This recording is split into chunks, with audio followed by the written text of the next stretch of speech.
Salamat sa iyo, aking Panginoong Hesus.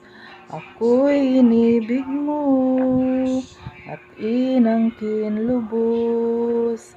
Ang tanging alay ko sa iyo, aking Ama. Ang buong buhay ko, puso at kaluluwa, di na makaya na makapakaloob. Mamahaling hiyas ni gintong nilukod, ang aking dalangin, O Diyos, ay tanggapin. Ang tangi alay ko, nawa ay gamitin. Ito lamang, Ama, wala nang iba pa akong hinihiling.